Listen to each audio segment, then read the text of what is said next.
हाय, very good morning. आप बहुत सारे यूनिवर्सिटीज़ हैं इस समय उत्तर प्रदेश में और ऑल ओवर इंडिया जिन्होंने कॉमन सिलेबस को अडॉप्ट किया है। तो हायर एजुकेशन ने जो बीएससी के लिए कॉमन सिलेबस प्रपोज किया था वो आपके सेमेस्टर्स वाइज आपके करिकुलम में है। तो ऐसा ही एक सिक्स सेम के लिए मैं कहूँगा, even no no not six same, it's a fourth same के लिए एक पेपर है आपका, पर्सपेक्टिव ऑफ मॉडर्न फिजिक्स। आप यहाँ पर देख रहे हैं, this is the perspective of modern physics and basic electronics. तो इस पेपर के बारे में हम लोग थोड़ा डिस्कस करेंगे, कैसे क्या करना है, क्या डिटेलिंग है इसकी, और देन आपको इस चैनल पर ये पूरा डिटेल में मिलेगा भी। आपको ऐप पर भी ये टॉपिक पूरा डिटेल में मिलेगा और यूट्यूब पर भी ये रहेगा। Okay, let us see the part A. The part A is the perspective of modern physics. तो perspective of modern physics में से पहले यूनिट है आपकी relativity, experimental and background. Relativity एक टॉपिक है मॉडर्न फिजिक्स का जो आइंस्टीन का एक बहुत बेहतरीन काम है, और जिसने हमारी जो स्पेस और टाइम के बारे में जो हमारी सोच थी, हमारी टाइम के बारे में जो सोच थी, फिजिसिस्ट टाइम को जैसे मानते थे उसको पूरी तरह से बदल के रख दिया था। हालांकि एक थ्योरेटिकल थ्योरी थी, एक थ्योरेटिकल इसका वेटेज ज़्यादा था, लेकिन समय के साथ साथ इसकी एक्सपेरिमेंटल वेरिफिकेशंस भी आने शुरू हो गए।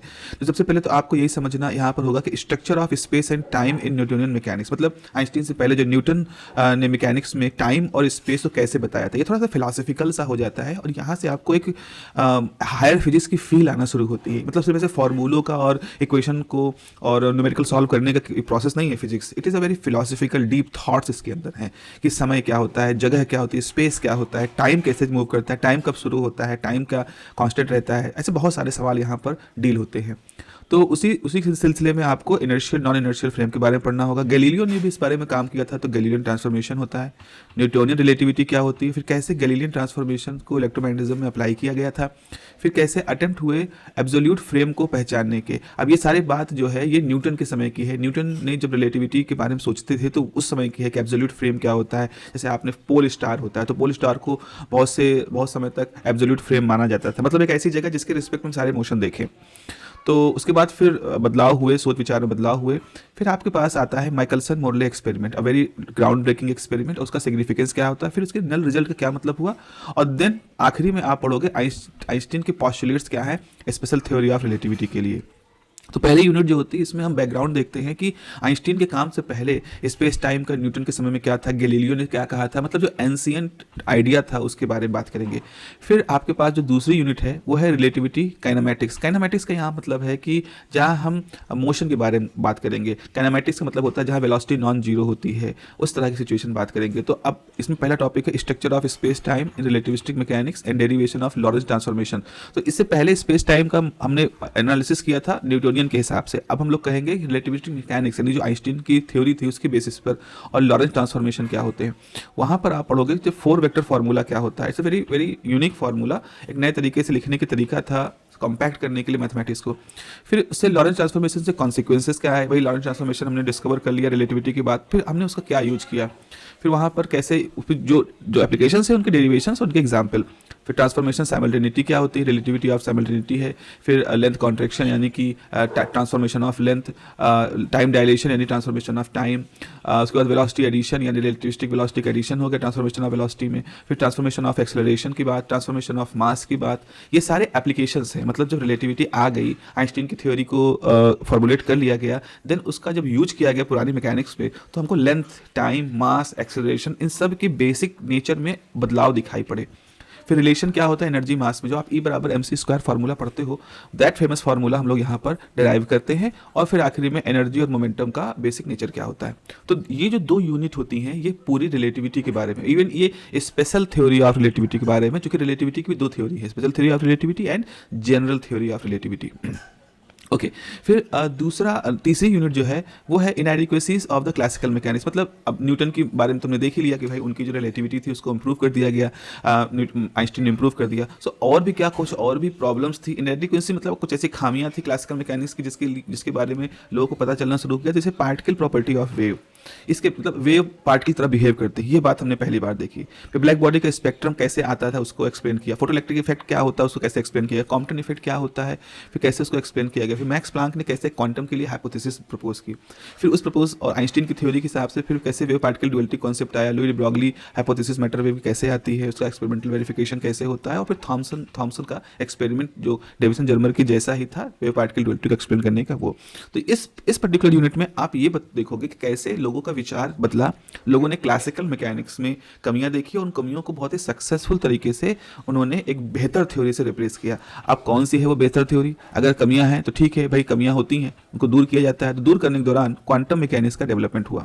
अब क्वांटम मैकेनिक्स में आप मैटर वेव का कॉन्सेप्ट पढ़ोगे कि उसका मैथमेटिकल रिप्रेजेंटेशन कैसा होता है, wave group velocity phase velocity concept क्या होता है और उनके बीच में रिलेशन क्या होते हैं। फिर आप पढ़ोगे कि नॉर्मलाइजेशन वेव फंक्शन की मतलब, ऑर्थोगोनलिटी का मतलब, ऑर्थोनॉर्मल का मतलब क्या होता है, और कैसे वेव फंक्शन प्रोबेबिलिस्टिक बॉर्न के रूल के साथ जुड़ा हुआ। तो यहाँ पर जस्ट आप क्वांटम मैकेनिक्स का बिल्कुल शुरुआत आप यहाँ पर देख के आगे बढ़ जाओगे। पार्ट बी में जाओगे तो एकदम से आपको बिल्कुल नई चीज़ें आ जाएंगी जो कि पिछले से उतनी रिलेटेड नहीं है।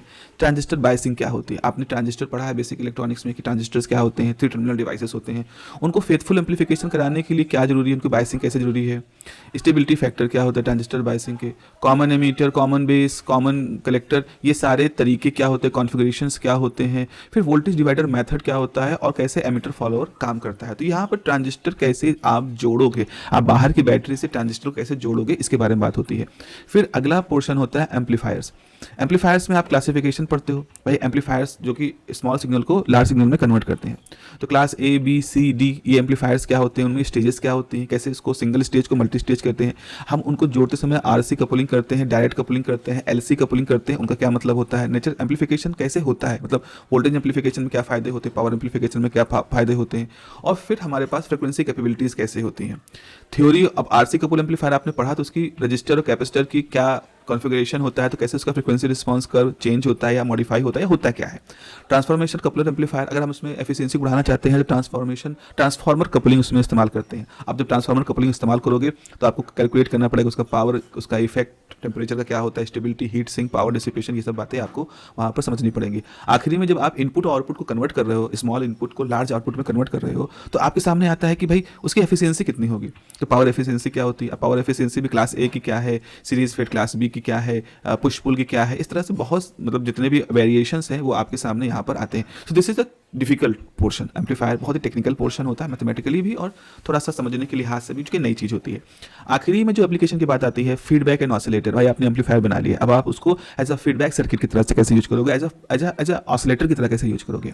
तो फीडबैक सर्किट में अब भाई फीडबैक का मतलब क्या होता है, उसके बाद फिर क्या होता है, पॉजिटिव नेगेटिव फीडबैक क्या होता है, voltage series, current series, voltage shunt, ये सारे कॉम्बिनेशंस क्या होते हैं, फिर इनके फ़ायदे क्या होते हैं, इनके क्या मेरिट डिमेरिट्स होती हैं, फिर कैसे आप उनका इनपुट इम्पीडेंस निकालोगे, कैसे आउटपुट इम्पीडेंस निकालोगे, गेन, स्टेबिलिटी, डिस्टॉर्शन, नॉइज, ये सब उसमें फैक्टर्स आते हैं जिनको कि हमें मैनेज करना होता है, कैसे ये अफेक्ट करते हैं। Width of the voltage series negative feedback क्या होता है, और फिर कंपेयर करना होता है डिफरेंट नेगेटिव फीडबैक कनेक्शन के साथ। तो मतलब ये आपके पास ये है कि वैरायटी ऑफ फीडबैक क्या होते हैं, फिर वैरायटी ऑफ फीडबैक में रिलेटिव मेरिट डिमेरिट क्या होती है, और फिर उनको कंपेयर करिए, उनमें से कौन अच्छा कौन कम अच्छा, इन सब के बारे में बात करते हैं, उनके एप्लीकेशंस के बारे में बात होती है। दूसरे पोर्शन में आपके पास आता है ऑसिलेटर्स। तो ऑसिलेटर सर्किट में होगा कि भाई आपने पॉजिटिव फीडबैक को यूज करते हो ऑसिलेटर में, तो बर्कहाउसन क्राइटेरिया क्या होता है, फिर सेल्फ सस्टेन और ऑसिलेशन की कंडीशंस क्या होती हैं, feedback factor, frequency, RC couple, ये सब ऑसिलेटर्स क्या वेरिएशन क्या होते हैं, वेन ब्रिज ऑसिलेटर्स क्या होते हैं। फिर आपको इसमें जो रिएक्टिव नेटवर्क होता है फीडबैक ऑसिलेटर का, उसको क्वालिटेटिव तरीके से बताना, मतलब बहुत डेरिवेशंस नहीं करने हैं, और आखिरी में आपको हार्टली एंड कॉलपिट ऑसिलेटर्स के बारे में बात करनी होगी। तो ये पोर्शन है। मैं फिर से कह रहा हूँ, सेक्शन बी जो है it is a much detailed portion, इसमें बहुत सारी टेक्निकलिटीज़ हैं। तो ये पूरा का पूरा सिलेबस ही एक तरह से मैं कह सकता हूँ टेक्निकल है, क्योंकि एक तरफ रिलेटिविटी बिल्कुल नया आइडिया आप पढ़ते हो, फिर क्लासिकल मैकेनिक्स को कैसे कमियां थी वो बिल्कुल नया आइडिया, फिर क्वांटम मैकेनिक्स कैसे शुरू हुई वो बिल्कुल नया आइडिया, और उसके बाद यहाँ पर सारी चीज़ें आपके पास नई ही एक तरह से मैं कहूँगा है।